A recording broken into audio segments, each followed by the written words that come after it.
ভালো হয়েছে যে আমার কথাগুলি আপনি নিজেই বলে ফেলেছেন, এটা ভালো হয়েছে। তার মানে সমাধানটা তো আপনি বললেন।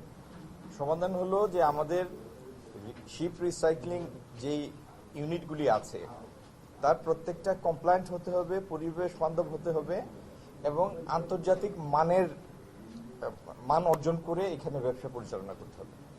তো আমাদের ইয়ার্ডগুলি যেন অনেকগুলি ইয়ার্ড ড্রামাটিক্যালি উন্নতি করেছে এবং গ্রিন লাইসেন্স এখন এই মুহূর্তে 31টা গ্রিন লাইসেন্সধারী প্রতিষ্ঠান 31টা গ্রিন লাইসেন্সধারী প্রতিষ্ঠান আছে।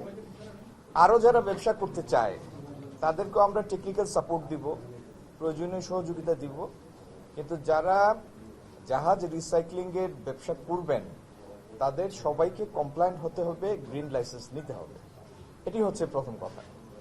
দ্বিতীয় হলো আজকে থেকে যে সময় একটা সময় এই জাহাজ রিসাইক্লিং এর এগেনস্টে একটা জেনারেল সেন্টিমেন্ট ছিল যে এটা হচ্ছে একটা হচ্ছে এন্টি এনভায়রনমেন্ট, দ্বিতীয়ত এটা এখানে লেবার এক্সপ্লয়েট হয়, তৃতীয় হলো অস্বাস্থ্যকর এবং অমানবিক পরিবেশে কাজ হয়। কিন্তু আজকের দিনের স্টোরি অল টুগেদার ডিফারেন্ট। আপনি এখানে যে উপায়ে বৈজ্ঞানিক পদ্ধতিতে কাজ করা হয়, কমপ্লায়েন্সের high criterion high standard maintain করা হয়, এটা যে কারোর জন্য একটা গর্বিত হওয়ার মতো একটা ব্যাপার। তো আমরা চাই আমাদের এই গ্রিন লাইসেন্সধারী ইয়ার্ডগুলির মতো অন্য যারা ব্যবসা করবেন তারাও সবাই গ্রিন লাইসেন্স নিয়েই সেই মানে এসে তারপরে ব্যবসা পরিচালনা করবেন। গত বছরের আজকে থেকে 2 বছর আগেও আমরা প্রায় 40-45% মতো সারা বিশ্বে যে পরিমাণ জাহাজ রিসাইক্লিং হতো তার প্রায় অর্ধেক আমরা নিজেরা করেছি। আমাদের এই অবস্থান আবার সাময়িক কালের জন্য আমরা বিচ্যুত হয়েছি। ইনশাল্লাহ আমাদের এই 1 নম্বর পজিশন আবার আমরা দ্রুত ফিরিয়ে আসবো। ধন্যবাদ। আচ্ছা, আমি যদি প্রথম প্রশ্ন করতে কি জিজ্ঞেস করি যে সবগুলি প্রশ্ন কি, উনি নিজেও এটা ট্রেস রাখতে পারবেন না, কারণ প্রশ্ন 7-8টা চলে এসছে। তারপরেও চেষ্টা করি আপনার উত্তরগুলি দিতে। প্রথম হলো ওনাদের সমস্যাটা কি, এটা ওনাদের সাথে শেয়ার করার জন্যই এসেছি আমি। যদি কোনো সমস্যা থেকে থাকে, ব্যবসায়িক কোনো সমস্যা, সরকারি নিয়ম নীতির কোনো সমস্যা, সেগুলি যাতে দ্রুত সমাধান হয় সেই জন্যই আমার আশা।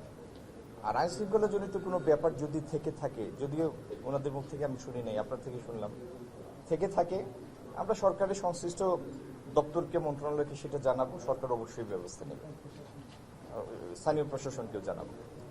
আর জ্বালানির ব্যাপারটা আমরা উত্তরাধিকার সূত্রে পেয়েছি, এটা সমাধানটা এত সহজ না, কারণ আমরা যে পরিমাণ গ্যাস ব্যবহার করি এখন প্রায় 1600 MMCFD আমাদের শর্টেজ থাকে।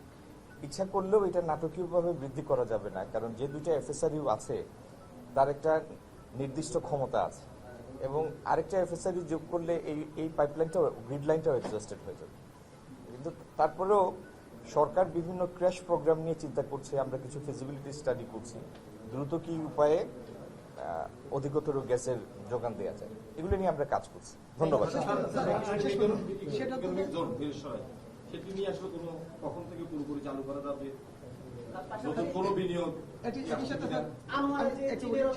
গত 2 দিন আগে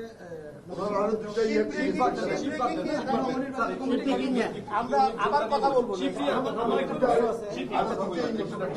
রিলেটেড, সেটা হচ্ছে গত সরকারের আমলে একটা বেসেল কনভেনশনে একটা পজিশনের ব্যাপার দেওয়া হয়েছিল সরকারের পক্ষ থেকে, যে বেসেল কনভেনশনটাও এখানে হংকং কনভেনশনের পাশাপাশি বেসেল কনভেনশন এখানে নলেজ আছে।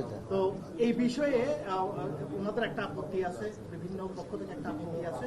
আপনারা কোনো এই পজিশনটা চেঞ্জ করার অথবা এই সমস্যার সমাধান করার কোনো পরিকল্পনা কাজ করছেন? এগুলি নিয়ে কাজ করছি, আমরা কাজ করছি। এবার পজিশন চেঞ্জ করে বাজার নিয়ে যদি একটু বলেন, আপনি যেহেতু বাণিজ্য মন্ত্রণালয়ের দায়িত্বে আছেন, চালের বাজার সহ সব ভাই আমরা